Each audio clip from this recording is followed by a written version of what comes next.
Tervist, olen Silver Balti laomeistrist. Tegeleme ladude sisustamisega ja räägin täna ühest teostatud projektist Rakvere lihakombinaadile. Rakvere lihakombinaat tegeleb Rakveres erinevate lihatoodete tootmisega ja nende probleemiks oli see, et 20 aastat tagasi paigaldatud laosisustus ei vastanud enam tänase päevaga hüppeliselt kasvanud nomenklatuurile.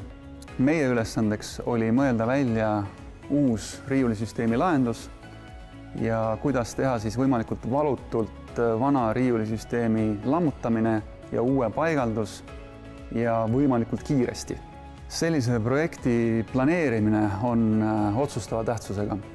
Me planeerisime seda 3 kuud, aga töö ise oli 48 tundi.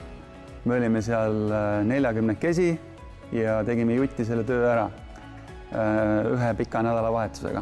Et juba esmaspäeval sai klient oma uued vorstid riiulitesse laotud ja töö jätkus tavapärases rütmis.